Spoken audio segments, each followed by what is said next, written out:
Nous prenons cette thématique sur la territoriale, justement des bureaux d'âge aux élections des gouverneurs, des mois qui semblent être perdus en lieu place de commencer le travail. Qu'attend le peuple justement, et aussi la question des contentieux électoraux qu'attendre justement de la Cour constitutionnelle. On en parle avec nos deux invités, M. Bob Ngoy, qui est un jeune leader du Katanga, mais aussi Monsieur Trésor Kabongo, qui est cadre du parti UNAFEC. Bonjour et bienvenue à vous. Bonjour Madame Arlette et merci de nous recevoir. Monsieur Kabongo, bienvenue également à vous. Merci Madame Arlette. Aujourd'hui, justement, si on devrait revenir sur cette question des assemblées au niveau des provinces. Aujourd'hui, on se dit, la logique voudrait qu'après, il y a le bureau d'âge, il y aura élection des membres du bureau, élection des gouverneurs. Et vous n'êtes pas de cet avis, vous estimez plutôt que les choses devraient aller un peu plus rapidement? Bon, selon le sens de la loi, jusque-là, les résultats publiés par la CENI ne sont que provisoires. C'est-à-dire, après des élections, la CENI publie des résultats et dans les 15 jours qui suivent la publication des résultats, il faudrait à ce que les bureaux, que l'Assemblée provinciale, puisque c'est de ça qu'il s'agit, puisse se réunir et au minimum que le plus gradé de l'administration puisse faire une passation de pouvoir ou de bâton de commande aux plus âgés des députés qui sont élus dans cette Assemblée. Alors c'est dans ce sens qu'il faudrait qu'on puisse comprendre cela. C'est que 15 jours après aujourd'hui, c'était tout à fait normal que la journée d'hier soit animée pratiquement dans beaucoup de provinces. Toute l'étendue, presque toute l'étendue. Voilà. Il faut constater que par-ci, par-là, ça s'est bien passé, bien qu'ailleurs, il y a eu quelques tintamarres, il y a eu quelques agents, notamment au Sud Kivu, où vous constaterez qu'il y a eu quelques agents qui réclamaient certains impayements, les agents de l'administration de l'Assemblée provinciale. Mais de manière globale, toutes les provinces ont été valablement représentées. Et il faut signaler que jusqu'ici, pour des provinces phares comme Kinshasa, il y a M. Amos Mbayo qui a quand même de la carrure. Je vois que pour le Haut-Katanga, par exemple, le bureau d'âge est pris. C'est l'occasion pour moi, parce que vous m'avez présenté comme jeune leader katangais, c'est l'occasion pour moi de faire valoir cette identité katangaise, parce que j'ai ces devoirs envers ma province de savoir comment ça évolue. Je suis très heureux que ce soit M. Jean Umbalungangue, un membre de l'UNAFEC, qui prenne la tête de cette province. D'abord, pourquoi je suis content? Parce que c'est quand même des gens c'est un monsieur qui est favorable au chef de l'État. Vous constaterez que nous qui sommes tshisekédistes avions un peu vu d'une certaine manière les événements passés, c'est-à-dire les anciennes assemblées provinciales. Vous constaterez qu'il y avait des gouverneurs évincés, il y avait des ceci, il y avait une instabilité au niveau des provinces. Et voilà une occasion, cette fois-ci, de stabiliser les choses de manière à ce que des gens de confiance, de l'obédience du chef de l'État, puissent prendre les commandes de manière à pouvoir répercuter la vision du chef de l'État dans les provinces. Est-ce que le problème en soi, c'est les gens de l'obédience du chef de l'État, ou plutôt arriver à imprimer ce que veulent la population sur place? Parce que la vraie question, c'est celle-là, au niveau des assemblées, et savoir coordonner les choses avec les membres de l'Assemblée. Parce que le vrai problème s'est posé plus entre les membres des assemblées et le bureau.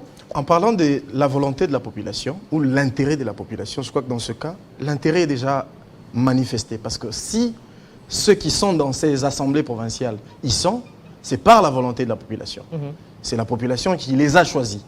Alors, on ne peut pas comprendre que la population ait choisi quelqu'un et que cette personne travaille contre les intérêts de la population. Mais ici, nous voyons aussi la question dans son angle politique.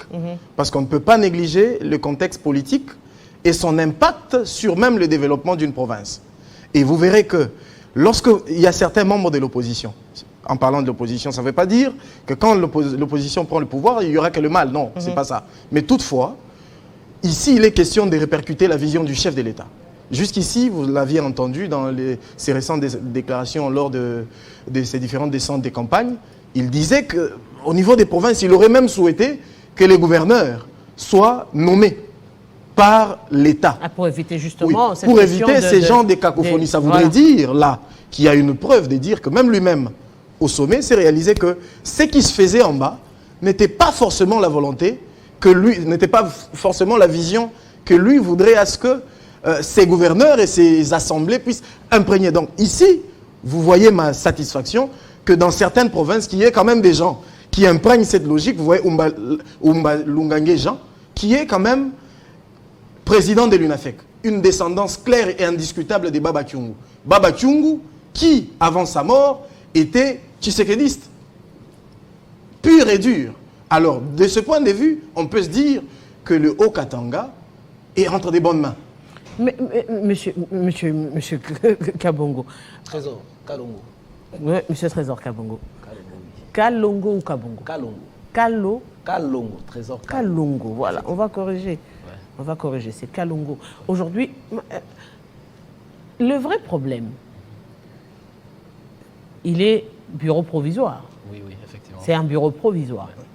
Donc ça veut dire que tout peut changer au niveau des espèces qui sont censées justement emmener, conduire l'Assemblée pour les élections, les nouveaux membres du bureau. Aujourd'hui, on se dit, incarner la vision, oui, doyen, oui, mais être doyen ne veut pas forcément encore être président, doyen pour être membre du bureau prévisoire ne fait pas de vous directement membre du bureau. Il faudrait justement avoir un œil, arriver à convaincre les membres du bureau, les membres de l'Assemblée, et aussi avoir une vision à ce jour, parce que c'est vrai, il faut le dire, la spécificité aujourd'hui dans le Haut-Katanga, c'est que on a senti une léthargie quand même, il faudrait le dire, parce qu'il y a eu des moments où tous se plaignaient de, par exemple, des choses que faisaient les gouverneurs ou encore des actions qui n'étaient pas du tout appréciées. Mais on a senti quand même cette léthargie de l'Assemblée provinciale qui ne disait absolument rien. Merci, Madame Arlette. Vous devez comprendre une chose. Aujourd'hui, nous, l'INAFEC, nous sommes la pièce maîtresse de l'Union sacrée dans l'espace Grand Katanga. En même temps, notre patriarche, notre Baoba, Derez Mémoire Baba Kyungu Wakumanza, c'est parmi les cofondateurs de l'Union sacrée. Et si la chance est notre allié de diriger les bureaux provisoirement de l'Assemblée provinciale du Haut-Katanga, ce n'est pas un hasard.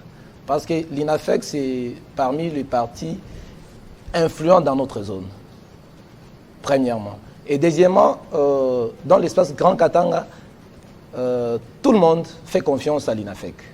Moi, je ne vois pas cela peut causer problème. D'ailleurs, ça va contribuer au bon départ et les bons départs de Tshisekedi. Car si aujourd'hui, nous, l'INAFEC, on s'allie avec Tshisekedi, c'est notre vision. Premièrement, nous, on a notre identité. Nous sommes des Kyunguistes de sang. En même temps, on a accueilli Tshisekedi à bras ouverts dans l'espace Grand Katanga, où nous sommes influents. Et comme la chance était notre allié, le président de l'INAFEC, Oumba Lungange Jean Ladislas, il est parmi les gens qui conduisent le bureau d'âge et provisoirement. Mais si aujourd'hui c'est là, ce n'est pas un tabou si on maintenait ces postes-là. Et d'ailleurs, ça sera pour nous notre coup de pouce pour contribuer aussi à la réussite du président de la République. Comment faire cette démarcation avec les assemblées passées? Parce que c'est vrai, pas seulement dans le Haut-Katanga, mais en général, dans toutes les provinces, la population a décrié cette léthargie, cette passivité au niveau de la prise de décision, au niveau de l'interpellation des ministres provinciales, parce qu'il s'agit justement de ça. Je crois qu'en rapport avec cela, c'est qu'il y a eu un sérieux problème des prises de décision. Vous avez d'ailleurs vous-même évoqué le cas du Haut-Katanga. Vous verrez que c'est plus... c'est d'ailleurs une chose que moi j'ai décrite. Cette forme de positionnement politique que certains leaders veulent prendre pour pouvoir rester au pouvoir sans savoir pourquoi ils y sont et quelle est la vision qu'ils doivent installer. Par exemple, moi, je ne suis pas membre de l'UNAFEC. Moi, je suis en tant, si je me présente ici, c'est comme un jeune Katangais. Mais je vois quand même dans ce cas que l'intérêt, en voyant les différents partis politiques au niveau du Katanga, il y a quand même des partis qui ont une histoire de gestion de la province, qui ont quand même un long passé, qui ont déjà géré et qui connaissent par où commencer. Vous vous souviendrez que Baba Kyungu est mort comme président de l'Assemblée provinciale du Haut-Katanga. Donc, il y a quand même un souci, je crois qu'aujourd'hui, au niveau de la province du Katanga, l'influence ou les soucis du besoin des Baba Kyungu de développer la province n'est plus approuvé. Alors, quand c'est un Kyunguiste qui prend la tête et c'est un Kyunguiste favorable au chef de l'État, je crois que ça peut bouger les choses au niveau de la province. Par exemple, au niveau des autres provinces, ce n'est pas forcément l'UNAFEC qui doit être présenté. Ce sont d'autres partis politiques, mais qui sont non seulement experts dans la gestion de la province, mais également qui répercutent la vision du chef de l'État. Et donc, par exemple, moi qui suis membre du parti tshisekédiste, si vous me voyez jeter un coup d'œil dans les cas du Katanga, puisque je suis ressortissant de là, et voulant voir mon pays avancer, la moindre des choses, c'est qu'il faudrait que le pouvoir soit tout du moins entre de très bonnes mains, des gens qui peuvent gérer valablement la province. Mais on va terminer justement avec monsieur... Mais je voudrais, sans vous arrêter, vous aviez touché une bonne question tout à l'heure pour dire que le bureau d'âge n'est pas forcément un bureau définitif. Il est possible, dans une large mesure, que si le bureau d'âge ne travaille pas bien, qu'il ne soit pas forcément rappelé. Mais je crois ici, fermement, dans la capacité de M. Umbalungangi Jean, de bien coordonner les choses, parce que c'est lui qui est président du bureau d'âge, nous l'avons vu avec M. Mbosso. M. Mbosso qui, au départ, n'était que le président du bureau d'âge. Mais puisque, ayant géré d'une certaine manière, certains diront qu'il l'a bien fait, certains diront ce qu'ils voudront, mais au moins s'il a été maintenu à ses postes, c'est parce qu'il avait bien géré. Donc, quand on est président d'un bureau d'âge, on a beaucoup de chances de revenir, surtout qu'on peut prouver aux députés provinciaux et même à la population que nous sommes à la hauteur de notre tâche. C'est même ça l'espoir du peuple katangais, et de voir donc M.